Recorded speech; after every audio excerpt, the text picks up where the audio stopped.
Բարև ձեզ, Բանաձևն է եթերում, այսօր հունիսի 19-ն է, կիրակի, մենք սկսում ենք լրագրողական մեր նախագիծը շաբաթվա ռիթմով եւ գլխավոր ուղերձներով։ Ծանոթացեք թողարկման թեմաներին ու վերնագրերին, մանրամասները անոնսից եւ գովազդից հետո։ Երրորդյա այց առաջին քրիստոնյա երկիր հունիսի 24-ին Հայաստան է գալիս Հռոմի Ֆրանցիսկոս Պապը։ Ամեն ինչ պատրաստ կլինի։ Պանտիֆիկոսի այցի բոլոր կանգառներն ու աղոթքները, ինչպես է Հայաստանը պատրաստվում Պապի այցին, երրորդյա էկումենիզմ։ Հայաստան-Վատիկան հարաբերություններն ու հայ-հռոմեական կրոնագաղափարախոսական կապերը։ Որոշ պատմաբաններ նույնիսկ պնդում են, որ Գրիգոր Լուսավորիչն անձամբ է գնացել Հռոմ հայ-հռոմեական հոգևոր հարաբերությունները կարգավորելու։ Բացառիկ ռեպորտաժ հայ-վատիկանյան հարաբերությունների մասին, հին Հռոմից մինչև մեր օրերը եւ Պապի երկրորդ գալուստը։ 4+4+4 ձևաչափով պատմական փաստաթուղթ, որ տալիս է կոնսենսուսի հնարավորություն։ Այն մեխանիզմները, որոնք գործադրվում են, սա աննախադեպ է մեր պատմության ընթացքում։ Արդյոք ստեղծվում են նոր մեխանիզմներ եւ կփոխվի նորից ընտրական օրենսգիրքը, կպատասխանի կառավարության աշխատակազմի ղեկավար նախարար Դավիթ Հարությունյանը։ Ստեղծված է Հայաստանում գյուղատնտեսական վաճառքի ու իրացման սեզոնը սկսված է։ Հյուրասիրել ժողովուրդ ջան, տեսեք ինչ ընտիկ իրազատ։ Տարվա պտուղ բանջարեղենի առատ բերքը սկսում է մրգարշավ 2016-ը։ Նոր մոտեցում ընտրության, հնարավորության, օլիմպիական հաղթարշավ եւ տրանսցենդալ երազանքների իրականացում։ Դպրոցներ, որ կրթում են 24 ժամ 7 օր։ Այստեղ մանրցները մի քիչ ավելի խիստ են երևի։ Տարբեր մոտեցումներով, ծրագրային տարբերություններով, ավանդական ու ոչ ավանդական մեթոդներով, դպրոցներ, որ առաջինն են հավասարների մեջ։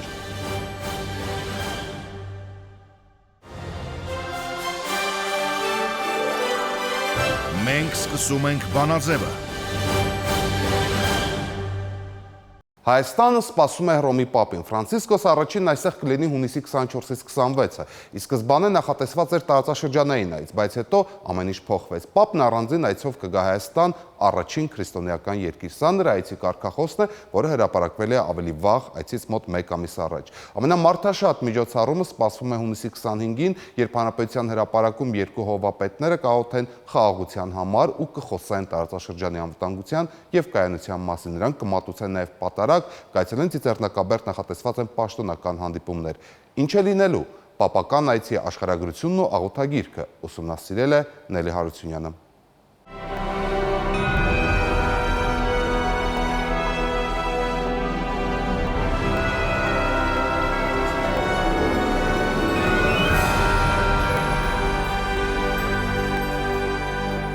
Անհանգստանալու առիթ չկա, ամեն ինչ պատրաստ կլինի եւ մենք լավագույնս հերթական անգամ կներկայանանք աշխարհին։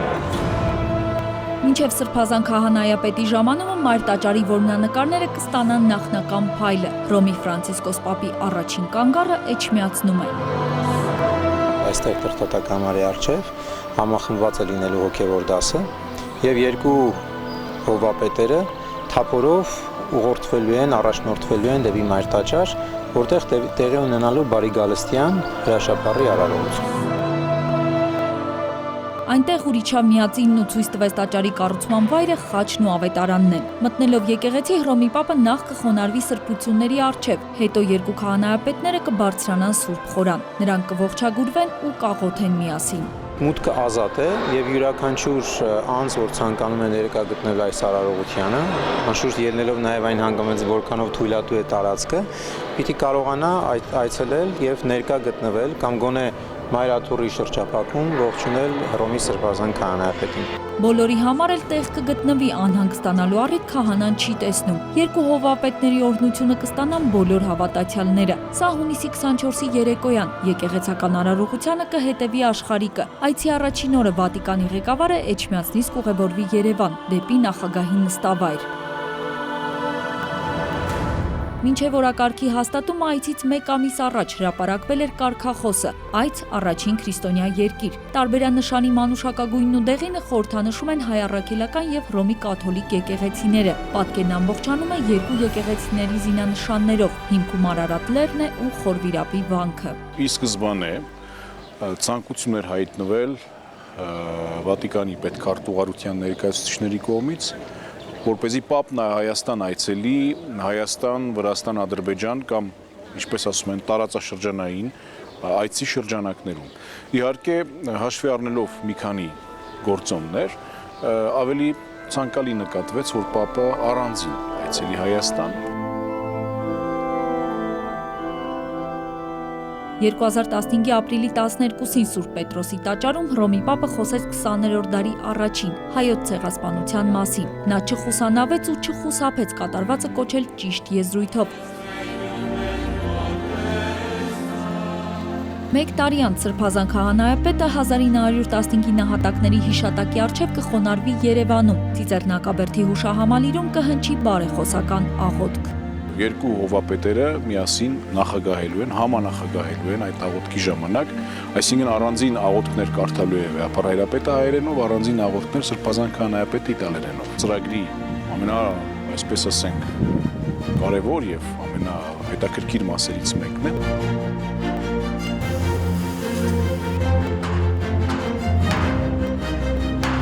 Հիմա կառուցում են անպատասխան բեմ պայմաններ, այսինքն եւ խորան, որտեղ պիտի պատարակը մատուցվի կամարաձև ծածկով, պիտի լինի խորանը 26 մետր, այս խորությունը 12 եւ բարձրությունը եւս 12 մետր։ Ծիծեռնակաբերդից հետո Հռոմի Պապն ու հայոց կաթողիկոսը կայցել են Գյումրի։ Մի քանի օրից Վարդանանց հրապարակում ամեն ինչ պատրաստ կլինի պատարագին։ Ֆրանցիսկոս Պապն այն կմատուցի լատինական ծեսով։ 100 մարդ, այսինքն հոգևորականներ եւ սպասավորներ պիտի լինեն այս բեմի վրա եւ նաեւ ժողովուրդ կլինի այս դիմացի հատվածում։ Այստեղ կանգնելու են հրավիրատոմսեր ունեցող մարդիկ, իսկ ովքեր որ չեն հասցնի ձեռք բերել հրավիրատոմսեր եւ այդ օրը ասենք թե կգան ուզում են մասնակցել, պիտի լինեն այս փողոցների հատվածներում։ Այստեղ մեր աշխատակիցը, մեր երիտասարդներից է, կամավոր ինքը օրեր շարունակ այստեղ նստած մարդկանց գրանցում է։ Պատարագին մասնակցելու համար գրանցումը հայ կաթոլիկ եկեղեցին սկսել է այցից շաբաթներ առաջ։ Մարդիկ գալիս են մեծ ցուցակներով, գրանցվում են ընտանիքներով, հեռու ու մոտ բարեկամներով։ Քանի հոգի գրանցվեցին։ 12։ Ովքեր են։ Սա իմ ընտանիքս ճաշված դրսել 2-3 հոգի, մի նավթալներ Գերմանիայից։ Ոգևորությունը իհարկե մեծ է, բայց այդ ոգևորության հետ մեկտեղ կան պատրաստություններ, չէ՞, կարող դա մեծ պատասխանատվություն է։ Ամեն մանրուք նախապես ծրագրվում է եւ պատրաստվում։ Հայ կաթոլիկ եկեղեցին անընդհատ կապի մեջ է Վատիկանի եւ Էջմիածնի հետ։ Նրանց պատվիրակների հետ տեղում են աշխատում։ Գյումրին միակ վայրն է, որտեղ պոնտիֆիկոսը կշրջի պապամոբիլով։ Ըստ իր սովորության միգուցե եւ որոշ տեղերում կանգ առնի եւ ժողովրդի հետ զրուցի, որովհետեւ ինքը գիտեք աղքատասեր պապ է եւ սիրում է կիսել հասարակ ժողովրդի թե ուրախությունները, թե տառապանքները, տխրությունները։ Մեր եկեղեցին կոչվում է Սուրբ Աստվածածին, բայց խորանը կոչվում է Յոթվերքի խորան, որտեղ այնտեղ է զետեղված մեր Սուրբ Աստվածածնի պատկերը, որը տավանդության Ղուկաս Ավետարանիչի ձեռքով նկարացնում է։ Դե պատմություն կա, որ դարերի ընթացքում կատարել է հրաշագործություններ եւ սա մեծ ուխտատեղի է։ Շիրակի թեմի առաջնորդանիստ եկեղեցում գտնվող սրբապատկերի առջև կխոնարհվի նաև Հռոմի Պապը։ Պատարագից հետո նա կմտնի Յոթվերք Սուրբ Աստվածածին, որտեղ կաղոթի ու կշրջի թեմի առաջնորդի ուղեկցությամբ։ Ինքը կմոդենա նաև Խաչելության արձանին, որը տեղադրվել է մեր եկեղեցում հատուկ սովետական տարիներին կաթոլիկ փոքրամասնության աղոթքի տեղով ապահովելու համար։ Աստվածաշնչը։ Շնորհակալություն։ Այս խորանում է կաթոլիկական Քրիստոսը, Հռոմի Պապը իհարկե պետք է գա խոնարհվի։ Հայաստանում հայ կաթոլիկները հիմնականում Շիրակի մարզում են կենտրոնացած։ Գյումրիում է գտնվում Հայաստանի, Ռուսաստանի, Վրաստանի եւ Արևելյան Եվրոպայի հայ կաթոլիկների առաջնորդանիստ եկեղեցին։ Սրբոց նահատակած Մայր տաճարում գլխավոր հյուրին սպասում են հունիսի 25-ին։ Այս քարը փոքրիկ, որ տեսնում եք մուտքի դռան վերևում, սա մեզ նվիրել է Սրբազան քահանայապետը Հռոմի ընդհանուր կաթողիկե եկեղեցու գլխավոր Մայր տաճարի Սուրբ Պետրոսի տաճարի ողորմության դռնից է վերցված։ Հենց այս դռնով Սրբազան քահանայապետը կմտնի եկեղեցի ու բոլորին կառաջնորդի դեպի խորան։ 2016-ը Ֆրանցիսկոս Պապը հռչակել է ողորմածության տարի։ Առանձնահատուկ է մեր համար, որ ողորմության տարի է հռչակված, եւ սա աստվածային ողորմության եւս մեկ նշան է։ Հունիսի 25-ը Պապի օրակարգում ամենահագեցածն է։ Գյումրիից հետո Երևանի Հանրապետության հրապարակ։ Այստեղ սպասվում է ամենամարդաշատ միջոցառումը։ Երկու հովապետները միասին կաղոթեն խաղաղության համար։ Ուղերձ է, պատգամ է ամբողջ աշխարհին, ամբողջ քրիստոնյա աշխարհին տարածաշրջանում խաղաղության հաստատման համար, այսինքն տարածաշրջանում արկա լարվածությունը, ռազմական ընդհարումները, բախումները խաղաղ ճանապարհով կարգավորելու համար։ Ֆրանցիսկոս Պապի այցի վերջին օրը Մայրաթոռում բաց խորանի մոտ պատարակ կմատուցի ամենայն հայոց կաթողիկոսը։ Սուրբ սեղանին կմոտենա ու կխոսի նաև Հռոմի Պապը։ Սա իսկապես մի պատմական իրադարձություն է, երբ որ երկու եկեղեցիների առաքելական ծագում ունեցող եկեղեցիների առաջնորդները իրենց պատգամներն են հղելու ոչ միայն հայ ժողովրդին, այլ նաև ընդհանրապես համայն մարդկությանը, բերելով խաղաղություն եւ սեր։ Վերջում երկու հովապետները կստորագրեն համատեղ հայտարարություն եւ Հռոմ մեկնելուց առաջ վերջին կանգառը Հայաստանում։ 6.5 մետր խորությամբ եւ 4.5 մետր տրամագծով այս փոսում է 14 տարի անցկացրել Գրիգոր Լուսավորիչը։ Նրա այստեղից դուրս գալուց հետո քրիստոնեությունը հայերի համար դարձավ պետական կրոն։ Խորհրդանշական հենց այս վայրում կլինի Հռոմի Պապի վերջին կանգառը Հայաստանում։ Նրա այցը քրիստոնյա առաջին երկիր կավարտվի խոր վիրապում։ Նելի Հարությունյան, Նարեկ Գալստյան, Ալբերտ Գալստյան, Վանաձև։ Ֆրանցիսկոս Պապի այցն առաջին պապական այցը չէ։ 2001 թվականին Հայաստան եկավ նաև Հովհաննես Պողոս II-ը։ Ընդհանրապես Հայաստան-Վատիկան հարաբերությունները հայ-հռոմեական հարաբերությունների շարունակությունն են։ Վատիկանի հետ հարաբերությունները պատմության տարբեր շրջաններում վերերքներ ու անկումներ են ապրել, ինչպես օրինակ Կիլիկիան Հայաստանի շրջանում։ Դրանք եղել են բացառիկ ջերմ, հետո նորից երկու եկեղեցիներն ունեցել են տարաձայնություններ։ Հայ առաքելական եկեղեցու եւ Վատիկանի հարաբերությունների նոր դարաշրջանը սկսվեց 2013-ին, երբ Վատիկանում նշանակվեց առաջին ռեզիդենտ դեսպանը։ Հենց այդ ժամանակ նախագահ Սարգսյանը Պապին ուղարկեց իր հրավերը։ Ընդամենը 1 տարի անց էլ Սերժ Սարգսյանը հյուրընկալվեց Վատիկանում։ Քրիստոնեությունը առաջինն ընդունած երկրի հանդեպ իր հարգանքն ու ուշադրությունը Պապը հաստատեց աննախադեպ քայլով, երբ հատուկ պատարակ մատուցեց Ցեղասպանության զոհերի հիշատակին։ Ֆրանցիսկոս Պապի այցին ընդառաջ Վանաձևն առաջարկում է վերհիշել Հայաստան-Վատիկան հարաբերությունների ամփոփ ժամանակագրությունը։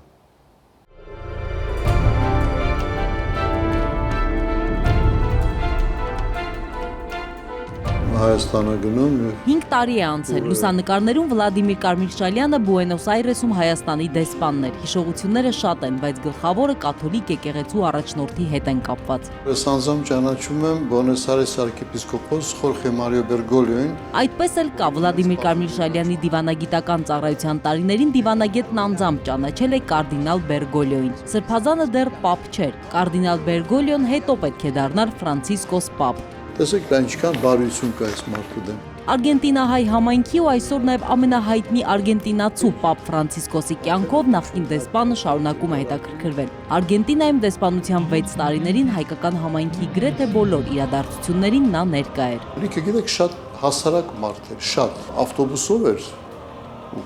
տեղ գնում, ասի եթե պետք է ինչ-որ տեղ գնալ, մեքենաչուներ անձնական։ Մի մարդ, որ ինքը անձամբ իր համար պատրաստում ճաշ։ Այնպես որ այդ հասարակ իր կեցվածքը ինքը նաև շարունակում է հիմա, երբ որ դարձավ արդեն Ֆրանցիսկ Պապը։ Պապ դառնալուց հետո էլ Կարմիրշալյանը վստահ է, կարդինալ Բերգոլիոն չի փոխվել։ Նույն համեստ բազմազավակ ընտանիքի քիմիկոս որդին է, որ մի օր հասկացավ, իր առաքելությունը ոչ թե Մենդելեևի աղյուսակը սերտելն է, այլ ուրիշների համար աղոթելը։ Հայաստան-Վատիկան հարաբերությունները սկսվում են դեռ հայ-հռոմեական կրոնագաղափարախոսական կապերից, երբ Հայաստանը քրիստոնեությունը հռչակեց պետական կրոն։ Որոշ պատմաբաններ նույնիսկ պնդում են, որ Գրիգոր Լուսավորիչն անձամբ է գնացել Հռոմ հայ-հռոմեական հոգևոր հարաբերությունները կարգավորելու, այդպես է թե ոչ անհայտ է, գրավոր վկայություններ չկան։ Աստվածաբանության ֆակուլտետի դոցենտը հայ-հռոմեական, հետո էլ Հայաստան-Վատիկան հարաբերությունների մասին գիտե ամեն ինչ, գիրք առ գիրք, փաստ առ փաստ։ Խաղկեդոնի տիեզերաժողովից սկսած, որը հենց հռոմեական պապերի նախաձեռնությամբ էր, Լևոն Պապի տոմարի հիման վրա կամ հրամանագրի, այդ շրջանից սկսած այլևս կարելի ասել հայ-հռոմեական հարաբերությունները որոշակի այսպես մտնում են հակասությունների փուլ 11-12-րդ դարերը որոշակի շրջադարձային են, երբ որ եկան եւ նույնիսկ տեղեկություններ կան, որ առաքյալների մասունքները Հայաստանից տարվեցին։ Մինչդեռ հայ ու կաթոլիկ եկեղեցիների բարիդրացիական հարաբերություններն իրենց գագաթնակետին հասան Կիլիկյան Հայաստանի օրոք։ Հայաստան-Վատիկան հարաբերությունների նոր բումը սկսվեց մի քանի տարի առաջ, երբ Վատիկանում բացվեց Հայաստանի դեսպանությունը։ Այսօր գործում են բավականին բարիդրացիական հարաբերություններ, նախորդ պապի այցը, որը նման բան չէր տեղի ունեցել, եւ այս պապի այցը Ֆրանցիսկ պապի հայտարարությունները ցեղասպանության մասին բավականին մերձեցնում են դիրքերը։ Հայաստան-Վատիկան հարաբերությունները նոր ջերմություն ու նաև պաշտոնական նոր փուլ մտան 2013-ին, երբ Սուրբ Աթոռում նշանակվեց Հայաստանի արտակարգ եւ լիազոր դեսպանը։ Միքայել Մինասյանը դարձավ Վատիկանում Հայաստանի Հանրապետության առաջին ռեզիդենտ դեսպանը։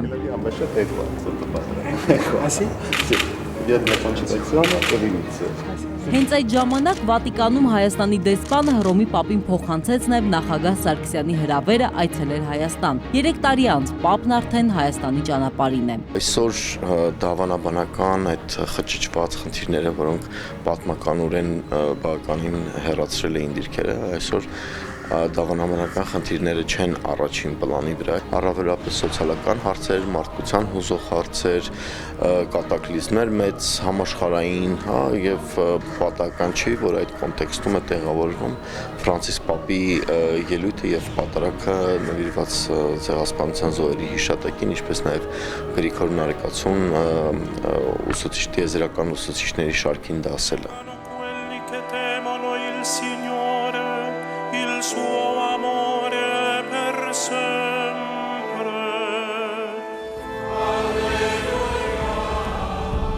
Վատիկանի Սուրբ Պետրոս տաճարում Հռոմի պապի մատուցած պատարագն է նվիրված հայոց ցեղասպանության նահատակների հիշատակին։ Ցեղասպանության 100-րդ տարելիցին Հռոմի պապն իր աջակցությունն ու հայանպաստ դիրքորոշումը հենց այդպես ի ցույց դրեց։ Genocidio del 20 Երբ պապը 1915 թվականի իրադարձությունները կոչեց իր անունով, ցեղասպանություն Վատիկանում շատ բան փոխվեց։ 2015-ին հրատարակվեց նաև հայոց ցեղասպանության մասին Սուրբ Աթոռի արխիվների 7 հատորյակը։ Դրանցում արձանագրված է ամեն ինչ՝ հիշատակություններ, վկայություններ, փաստեր, փաստաթղթեր, պաշտոնական նամակներ ու հեռագրեր։ Վատիկանի արխիվներն այլևս գաղտնի չեն։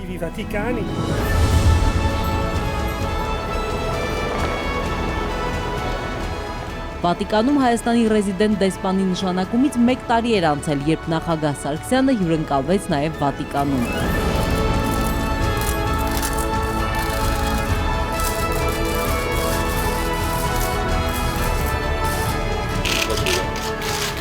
Հանրապետության ղեկավարը եւ նորին սրբությունը խոսեցին Հայաստանի ու Վատիկանի միջև բարձր մակարդակի հարաբերությունների մասին, հաստատելով, որ ամուր հիմքեր ունեցող այդ կապերը սերում են քրիստոնեական նույն արժեհամակարգից ու գաղափարախոսությունից։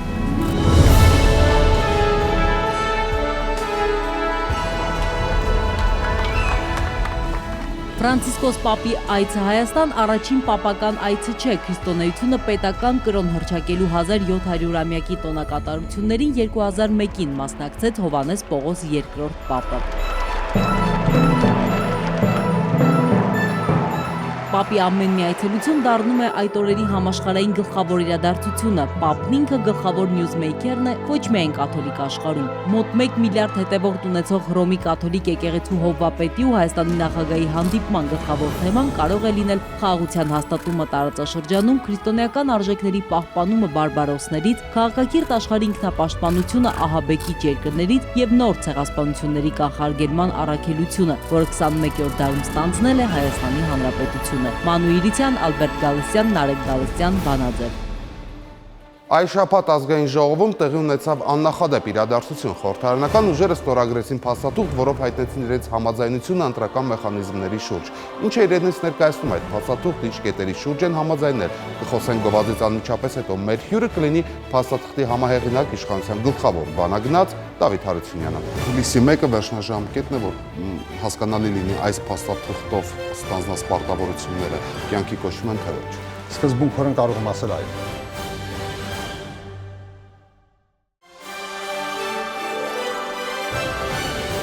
Դուք դիտում եք Վանաձևը։ Եվ այսպես խորհրդարանում տեղի ունեցած իրադարձության մասին այսօր խոսելու են կառավարության աշխատակազմի ղեկավար նախարար Դավիթ Հարությունյանն հետ, բարև ձեզ, պարոն Հարությունյան։ Բարև ձեզ։ Նախ առաջինը ինչ փաստաթուղթ է դա, որքան հասկանում եմ, դա իրենից իրավական ուժ չի ներկայացնում, դա որոշակի առումով քաղաքական հռչակագիր է, ճիշտ է արդյոք այդ։ Միանշանակ, դա քաղաքական համաձայնություն է։ Ինչի շուրջ։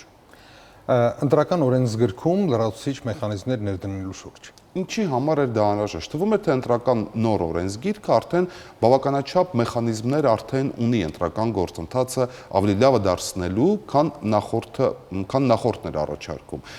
Սկսած նրանից, թե ինչպես պետք է քվեարկել, վերջացրած բազմաթիվ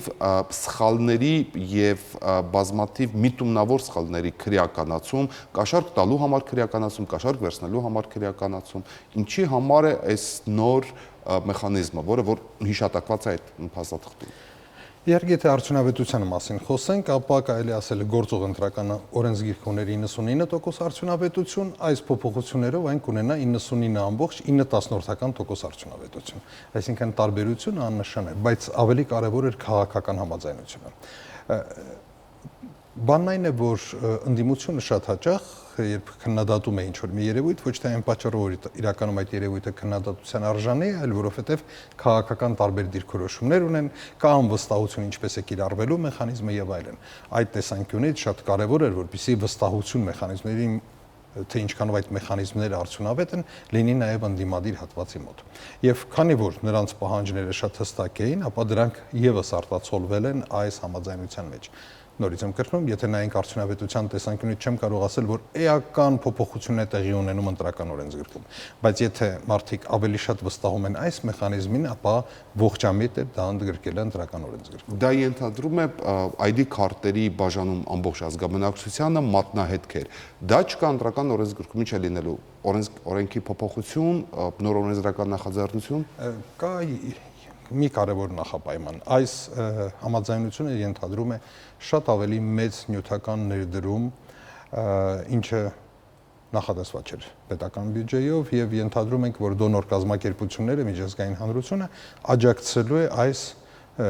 նոր մեխանիզմի կիրառմանը։ Որքան լրացուցիչ ծախս է դա ավելացնելու։ Կոպիտ գնահատականով մոտ 12-13 միլիոն եվրո լրացուցիչ ծախս նախատեսում է այս համաձայնությունը։ Հիմա եթե մենք դա կյանքի կոչեցինք, ապա դա պետք է արվի հետևյալ ձևով, պետք է ընտրական օրենսգրքում փոփոխություններ կատարվեն։ Քանի դեռ մենք հստակ չունենք երաշխիք, որ այդ գումարները տրամադրվելու են, ամենայն հավանականությամբ սկսենք փոփոխել ընտրական օրենսգիրքը հետևյալ ձևով։ Այլընտրանքային երկու մեխանիզմ նախատեսենք, որ եթե լինի ոչ բյուջետային ֆինանսավորում, ապա կգնանք այս ճանապարհով, եթե ոչ, ապա կպահպանվի այն մեխանիզմը, որը այսօր ամրագրված է ընտրական օրենսգրքում։ Կա վերջնաժամկետ, որ օրինակ մինչև սեպտեմբերի 1-ը եթե գումարները լինեն, ապա ընտրական օրենսգիրքը պետք է փոփոխել, որովհետև դա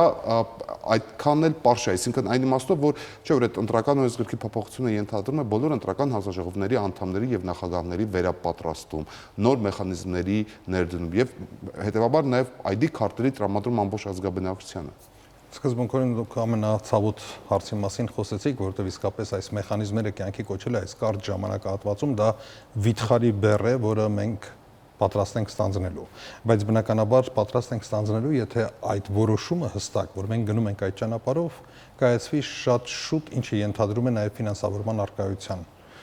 փաստը։ Նույն կարճ ժամանակահատվածում, եթե մեզ հաջողվի պարզել մոտակա 2 շաբաթվա ընթացքում, որ մենք ունենք ֆինանսավորում, ապա միանշանակ մենք գնում ենք այդ ճանապարհով եւ վստահ ենք, որ թեև մեծ դժվարությամբ, բայց կհասցնենք կյանքի կոչել այս մեխանիզմը։ Իսկ եթե չեղավ, ապա մենք պետք է այսօրվանից շատ լարված, այս պարագայում շատ լարված աշխատենք, որպեսզի գործող ընտրական օրենսգրքի մեխանիզմը եւս կյանքի կոչենք։ Սա եւս բավականին լուրջ վերապատրաստման աշխատանք է ենթադրում, սարքավորումների արտադրություն, մասնագետների պատրաստում, որոնք կարող են այդ սարքավորումները օգտագործել ընտրական օրը։ Այնպես որ երկու ճանապարհներն են շատ բարդ են, այն ինչ ծնվել է համաձայնության արդյունքում, այն ծայրահեղ բարդ է։ Ինձ ծանոթ չէ որևէ մի երկրի փորձ, որը 8 ամսվա ընթացքում կարողանում է ապահովել երկրի ընտրողների նախագրանցում։ Փաստորեն ինչ է տեղի ունենալու, եթե ընտրողը չնախագրանցվեց, չհանձնեց իր 10 մատնահետքերը, նախապես ապա նա ընտրության օրը չի կարողանա մասնակցել քվեարկությանը։ Հուլիսի 1-ը վերջնաժամկետն է, որ հասկանալի լինի այս փաստաթուղթով ստանձնած պարտավորությունները կյանքի կոչվում են թե ոչ։ Սկզբունքորեն կարող եմ ասել այո։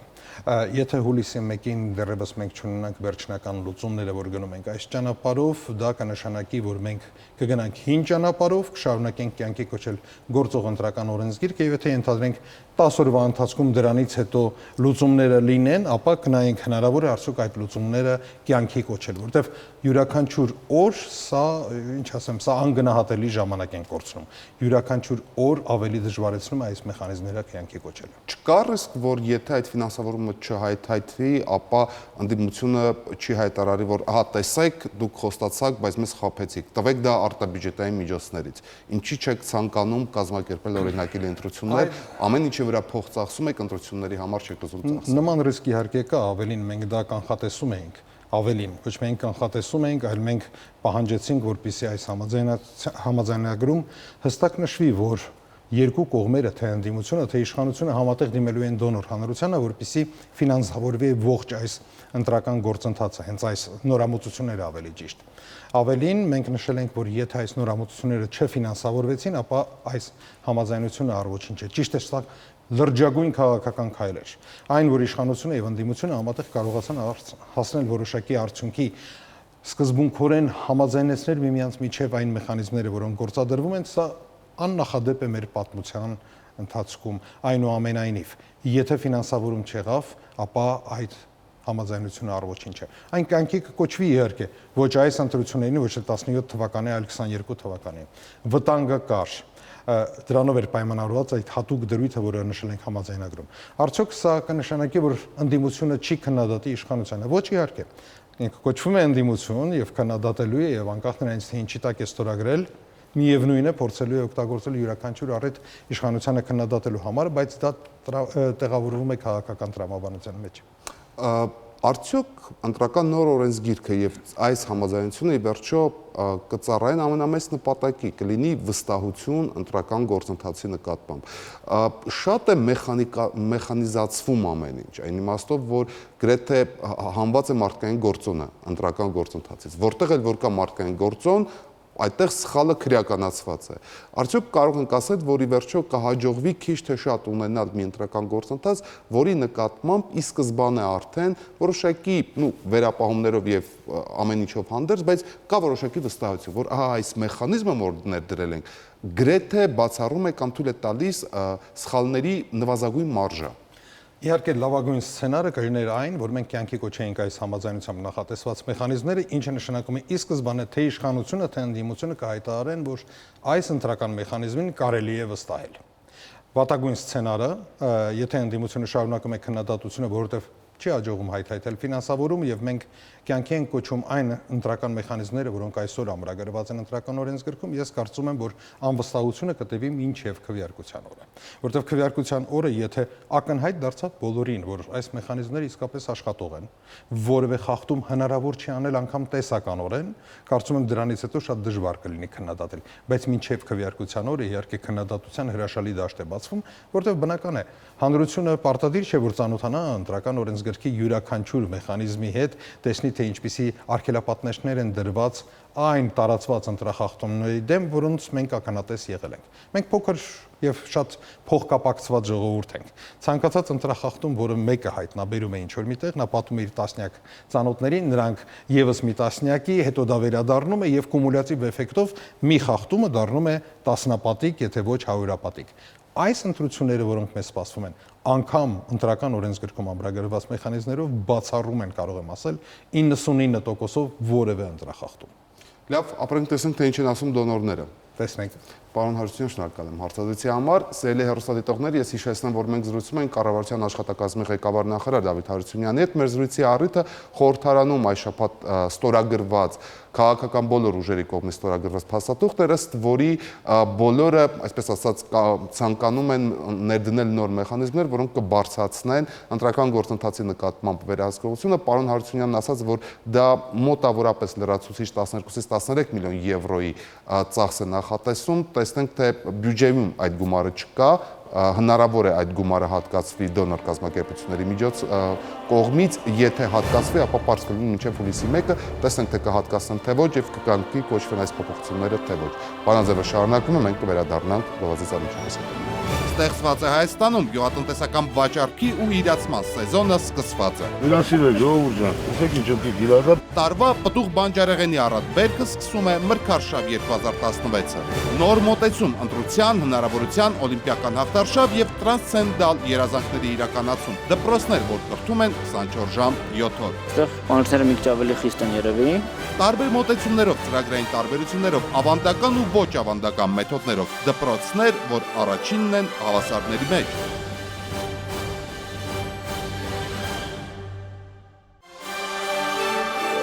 Բանաձևը շարունակվում է։ Առջևում եզրափակիչ հատվածն է։ Այս տարի սպասվում է պտուղ բանջարեղենի առատբերք։ Ցանկատարածությունների ավելացման շնորհիվ առատբերք է սպասվում հատկապես լոլիկի մասով։ Հանրապետությունում արդեն 2 շաբաթից ավելի է սկսվել ծիրանի, կեռասի, ելակի մթերման եւ արտահանման գործընթացը։ Գյուղատնտեսության նախարարությունը արտահանող եւ վերամշակող ընկերությունների ներկայացուցիչներին հանձնարարել է միջոցներ ձեռնարկել մթերումը սահուն եւ ժամանակին կազմակերպելու համար։ Հաշվի առնելով Հայաստանի անդամակցությունը Եվրասիական տնտեսական միությանը, նախարարությունը հորդորել է արտահանող կազմակերպությունների ներկայացուցիչներին առավել ակտիվ քայլեր ձեռնարկել արտահանման ծավալների մեծացման ուղղությամբ։ Վերամշակող եւ մթերող ընկերությունները խոսացել են նախապես պայմանագրեր կնքել, ինչը հնարավորություն կտա մթերման գործընթացը անցկացնել առավել կազմակերպված, առանց խոչընդոտի եւ վճարումները կատարել առանց ուշացման։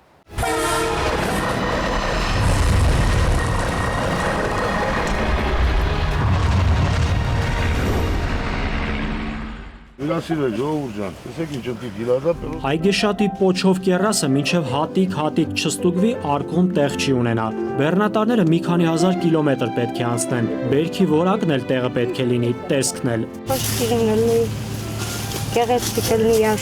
Ով իր այգին 2 անգամ ոռոգել ու բուժումներ է արել, առատ բերք է ստացել։ Ծարկա 100 կիլո, ծարկա 200 կիլո, ծարկա 50 կիլո։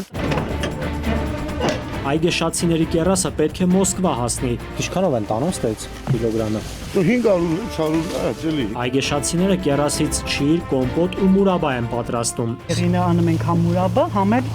կամ։ Համայնքի 30 հեկտար կեռասենու այգիներից անցած տարի մոտ 100 տոննա կեռաս է արտահանվել։ Երևի 100 տոննայից ավել արդեն արտահանված գնի թալու որ շուկան էլ հաշվես էլի։ Սրետնին ենք դնում, մայրեսը եթե լինում ալերիվ սուպեր, մեծ, տակից վերև, սրանք դնում ենք մեջը, փոքրները, այդ մեծերով փակում ենք երեսը։ Սուրենավանից սկսեցին, անցան Արմաշով, շուտով Արտաշատ կհասնեն։ Սուրենավանցիներն են ասում, աչքով չտան, ծիրան է, որ Ռուսաստան է արտահանվում։ Արտահանման համար կիլոգրամը 2500 դրամից են սկսել։ Վճարումները նորմալ կատարվում է, տեղում վճարվում է, կշռվում է։ Տարի է եղել, որ Արատի մարզում 3300 հեկտար ծիրանենիների այգիներից մոտ 65000 տոննա բերք է մթերվել։ Կավակեմ 12-ից 13 տոննա։ Դե բնականաբար, եթե քիչ է, ուրեմն խոշոր է լինելու, որակը տեղն է լինելու ավել։ Շատ լավ է, շատ գոհ եմ։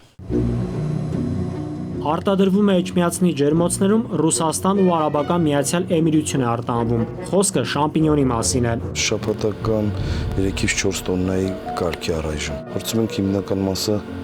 արտահանել, ավելի մեծ գերակշռող մասը արտահանել։ Տեխնոլոգիան հոլանդական է, սակայն Հայաստանում է հավաքված։ Սնկի աճեցման համար օգտագործվում է տեղական կոմպոստը։ Շամպինյոնի բուժիչ հատկությունների մասին արտադրողները լավ գիտեն։ Սունկը առավոտյան ուտելով ասում են շաքար ունեցող մարդկանց համար է շատ լավ։ Հանրապետությունում պտուղ բանջարեղենի մթերման գործընթացը հաջող է մեկնարկել։ Արտահանվող գյուղմթերքի աշխարհագրությանը զուգահեռ մեծանում է նաև արտահանման ծավալը։ Նախատեսվում է այս տարի ավելի շատ պտուղ բանջարեղեն արտահանել Վրաստան, Ռուսաստան, Բելարուս, Արաբական Միացյալ Էմիրություններ, Իրաք։ Եթե բռնյալ կլիմայական պայմանները նորմալ լինեն, թույլ տան, այսինքն մենք ապահովենք մեր կանխատեսած արտադրության ծավալները, ապա մեր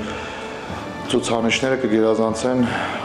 բավականին մեծ տոկոսներով կգերազանցեն նախորդ տարվա ցուցանիշները։ Արմավիրի մարզի Հովտամեջ, Ծիածան համայնքներից սկսվել է նաև վաղահաս կարտոֆիլի արտահանումը։ Գյուղատնտեսության փոխնախարարը վստահեցնում է, վերամշակող ընկերությունները կշարունակեն պատշաճ կերպով մթերել հանրապետությունում արտադրված գյուղմթերքը։ Նաիրի Մուրադյան, Նարեկ Գալստյան, Միքայել Թումանյան, Բանաձև։ Սովորաբար հունիսին ուսումնական տարվա ամփոփումից հետո սկսվում է նոր ուսումնական տարվա պլանավորումը։ Կրթության ոլորտի մարդիկ պլանավորում են ուսումնական ծրագրերը, դպրոցականներն ու նրանց ծնողները համեմատում են դպրոցները։ Այդ իմաստով Հայաստանում բազմազանություն կա ըստ ֆինանսական նախապատվությունների ու այլ հնարավորությունների։ Բացի գործող մոտ 1400 հանրակրթական դպրոցներից կան մասնագիտացված առարկայական ուղղվածություններով, միջազգային ծրագրերով աշխատողներից մինչև ստեղծարար կարողությունները կատարելագործող դպրոցներ։ Խնդիրը ընտրությունն է։ Հիմա ինչպես գտնել դրանցից լավագույնը։ Նախարարությունը ներդրել է դպրոցների ռեյտինգավորման համակարգ, որի գլխավոր նպատակը հենց դա է՝ տարբեր չափորոշիչներով համեմատել ու հասկանալ, որ դպրոցներն են ավելի լավը։ Բայց մյուս կողմից լավի ու վատի չափանիշը նույնիսկ այս համակարգը չի լուծում։ Սա նման է տեստով քննություն հանձնելուն, երբ ուշադրություն է դարձվում միայն այն ցուցիչների վրա, որոնք գնահատվում են, իսկ արդյունքում դրանից դպրոցը չի դառնում ավելի լավը։ Այս առումով լավ դպրոցների գնահատականը հասարակական իմպուլսներն են։ Բանաձևը ուսումնասիրել է առավել հայտնի 4 դպրոցների առաջարկները, ինչպես են կազմակերպում կրթությունը, ժամանցը, ինչով են հայտնի եւ ինչու պետք է երեխաներին տանել իրենց դպրոց։ Պետական, մասնավոր, անսովոր դպրոցների առավելությունները մեկ անդրադարձով։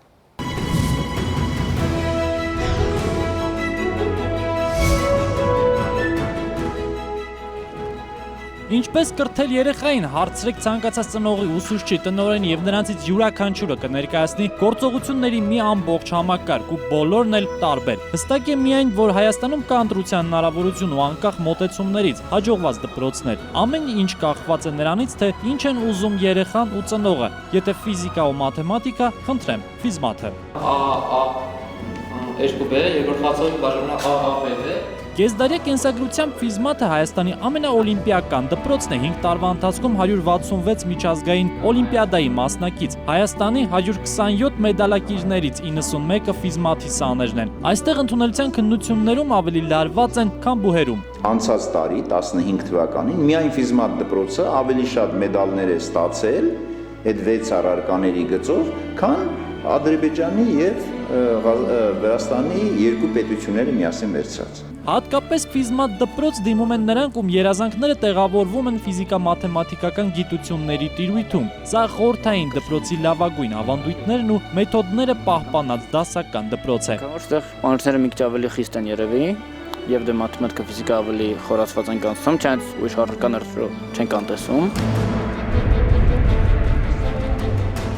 Ֆիզմաթի տարիքի կեսով, բայց ոչ պակաս հեղինակությամբ, Քվանտ վարժարանը Հայաստանում լիցենզիա ստացած առաջին մասնավոր դպրոցն է։ Սկզբում միայն ավագ դպրոց էր, բայց աստիճանաբար ընդունելության տարիքային շեմը հասցվեց նույնիսկ առաջին դասարանի։ Չնայած Քվանտ անունը հուշում է, որ դպրոցում պետք է առաջնային լինեն տեխնիկական գիտությունները, բայց այդպես չէ։ Քվանտ վարժարանի մասին միշտ որ լսում եք, անունը տանում է մեկ այրողությամբ, որը երեխեքը բոլոր ֆիզիկ ու շիզիկ են, այսպես ասած։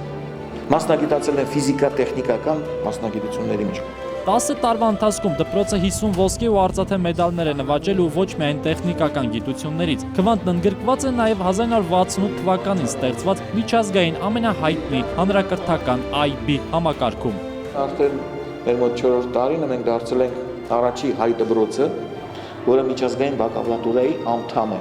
IB համակարգ։ Քվանտի միակ առավելությունը դիպլոմը չէ, ժամանակակից լաբորատորիաները հնարավորություն են տալիս դասն ընկալել ոչ միայն տեսականորեն, այլև գործնականում, հատկապես քվանտի քիմիայի ու ֆիզիկայի լաբորատորիաներում չես ձանձրանա։ Такой конденсатор называется воздушным. Все понятно пока? Зачем ты это ему рассказываешь? Зачем? Ну и на нас министр, Վարչապետին ինչի է պետք Ты давай покажи. Այսպես կողքի ֆիզիկայի ամբիոնի ու լաբորատորիայի վարիչը կռվում, հաշտվում են, բայց արդյունքում շահում են դպրոցականները։ Լաբորատոր աշխատանքների ընթացքում աշակերտներից մեկը ստեղծել է Տեսլայի կոնդենսատոր անունով, այսպես ասած, հոսանքի Wi-Fi։ Էներգիան ճառագայթվում է եւ արդեն սա վազում է լամպը։ Նույն ձևով այստեղ։ Բացի տեխնիկական ուղղվածության դպրոցներից Հայաստանում գործում են նաև ավելի բազմապրոֆիլ դպրոցներ։ 26 տարվա փորձով Անանյա Շիրակացուց ջերմարանի գլխավոր նվաճումը միջազգային Round Square կազմակերպության անդամակցելն է։ Դպրոցը տարածաշրջանում առաջինն էր, որ կարողացավ դառնալ բրիտանական կազմակերպության անդամ։ Ամբողջ տարածաշրջանից ոչ մեկին չի հաջողվել դառնալ այդ կազմակերպության անդամ։ Ես տարածաշրջան ասելով առաջերտին նկատի ունեմ ԱՊՀ երկրները, ի նկատի ունեմ մեր կողքի հարևանները որոնցից ամենաառաջինը դարձավ մեր ճեմարանը։ Այս կազմակերպության անդամակցության շնորհիվ դպրոցը միջազգային բակալավրիատի ծրագիրն ինտեգրել է Հայաստանի պետական կրթական ծրագրին։ Ի տարբերություն հանրակրթական դպրոցի, այստեղ աշակերտները մեկ չափանիշով չեն գնահատվում։ Երեխան գնահատվում է ոչ միայն գիտելիքի իմացության տեսակետից, այլ նաև դասի ներգրավվածության տեսակետից, այլ նաև նյութը վերլուծելու կարողության տեսակետից, ընկերների հետ համագործակցելու տեսակետից, համադրություններ անալի, սինթեզ անելու տեսակետից։ Շիրակացու ճեմարանի առանձնահատկությունն այն է, որ երեխաները չեն բավարարվում միայն դասագրքով, դասը շարունակում են համակարգչի դիմաց։ Ինքնուրույն հետազոտություններ են անցկացնում ու վերլուծում յուրացրած է։ Հատկապես ուշադրություն են դարձնում օտար լեզուների իմացությանը։ How is that an example? Because there are cultures that come from England and from France. 5 րոպե ժամանակ ունեք, 5 րոպեում ջրի մեջ։ Հայաստանում կան նաև դպրոցներ, որոնց նպատակը երեխաների ստեղծագործական միտքը զարգացնելն է։ Մխիթար Սեբաստացի կրթահամալիրը բաց է ոչ միայն գաղափարապես, այլև 24 ժամ 7 օր ռեժիմով։ Այստեղ դպրոցի դռները չեն փակվում նույնիսկ ամառային արձակուրդներին։ Կրթությունը պետքա լինի ապաշխարը իր կրթական ծրագրով։ Ես պետքա գամ ոչ թե լսեմ ինչ-որ բաների մասին, ես պետքա տեսնեմ դա։ Այսինքն խոսքը կարողությունների մասին է, ինչ եմ կարողանալու անեմ ես։ Կրթահամալիրի տնօրեն Աշոտ Բլեյանը կտրականապես դեմ է առարկայական ուսուցմանը։ Այստեղ հիմնական խաղաքարտը ստեղծարարությունն է, մոտեցումը։ Ֆիզիկայով, մաթեմատիկայով կարելի է սպանել հավես ընդհանրապես, ապրելու, գործելու, անելու, եւ կարելի է այդ տեզերքով, մարդուն թև տա։ Կրթահամալիրը հատկապես ուշադրություն է դարձնում շփումներին, այլ դպրոցների ու այլ երկրների դպրոցների միջև։ Թբիլիսիից ժամանած դպրոցականների խումբն օրինակ մեկ օրվա ընթացքում հասցրել է հայերեն երգ սովորել։ Վրաստանի Թբիլիսի թիվ 24 խումբը կկատարենք Սոնայար։ Սոնայար, Սոնայար, Այս բոլոր դպրոցները չնայած տարբեր մոտեցումներին, ծրագրային տարբերություններին, ավանդական ու ոչ ավանդական մեթոդներին մեկ ընդհանրություն ունեն։ Կրթում են քաղաքացիներ, որոնց համար կարևոր չեն իրենց ուղեկցող մեքենաների մակնիշներն ու համարանիշները։ Այս դպրոցները կրթում են սերունդ, որը չի կարող հանդուրժել տգիտությունն ու անճաշակությունը, բայց նաև բաց է նորությունների, շփման եւ բազմակարծության համար։ Զորապ Հարոյան, Ալբերտ Գալստյան, Խաչատուր Եսայան, Վանաձև։ Եվ վերջում, երբ այս եթերաշրջանը սկսվում էր, թվում էր այն անցնելու է ներքաղաքական սակարկությունների և ընթացիկ ու սպասվող իրադարձությունները առավելագույնը հետաքրքիր ներկայացնելու սովորական տեմպով։ Բայց ապրիլյան պատերազմ ամբողջությամբ փոխեց երկիրը, հանրային ուշադրությունը, մեր օրակարգը։ Ապրիլյան պատերազմից հետո մենք ապրում ենք բոլորովին այլ երկրում, մեր լրագրության որակն է փոխվել, ներքաղաքական և արտաքին քաղաքական նպատակները։ Ամենամեծ ձեռքբերումներից մեկը այն սթափության ու անկեղծության վերադարձն է, որ թվում էր բթացել էր իներցիայի հետևանքով։ Անկեղծ խոսել թերությունների ու բացթողումների մասին ու փորձել շտկել դրանք։ Եվ հասկանալ, որ 25 տարի առաջ ձեռք բերված անկախությունը իսկապես պետք է պահել։ Ժամանակը կարող է լինել մեր բարեկամը կամ թշնամին, նայած թե ինչպես ենք այն տնօրինում։ Այդ իմաստով մենք ունենք ժամանակ եւ չունենք ժամանակ։ Ունենք, քանի որ բոլորիս համար պարզ է, որ սա է մեր հայրենիքը, ուրիշ տեղ չենք գնալու, ուրիշ երկիր չենք կառուցելու։ Մյուս կողմից մենք չունենք այդքան ժամանակ, քանի որ շրջապատված ենք հարուստ եւ թշնամի պետություններով, հետեւաբար պետք է լինենք անխոցելի, մրցունակ եւ մարտունակ։ Վանաձևը գնում է արձակուրդ, այս իսկապես դժվար հեռուստասեզոն էր, առաջին հերթին էմոցիոնալ առումով։ Կվերադառնանք սեպտեմբերին։ Հուսով եմ, արտահերթ թողարկումների առիթ չենք ունենա։ Ցտեսություն եւ ամենայն բարիք։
Buonasera.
la prima,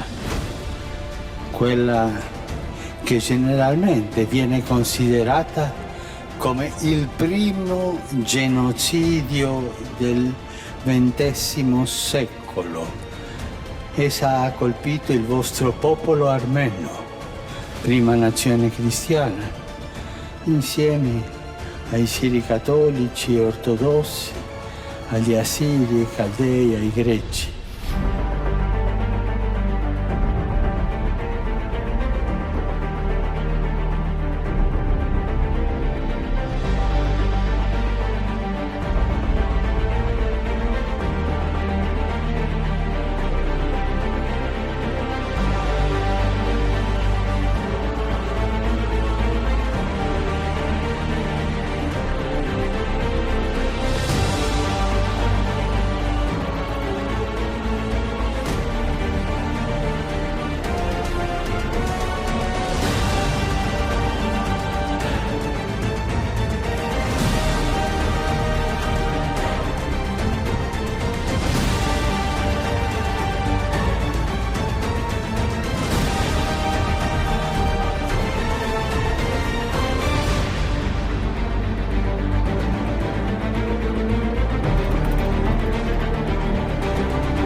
Խնդրում եմ աղոթել ինձ համար։ Ես մի քանի օրից ուխտագնացության կլինեմ Արևելյան երկրում, Հայաստանում, որի ժողովուրդը առաջին նստացավ Հիսուսի ավետարանը։ Նորին սրբություն Հռոմի Պապ Ֆրանցիսկոս։ Այց առաջին քրիստոնյա երկիր։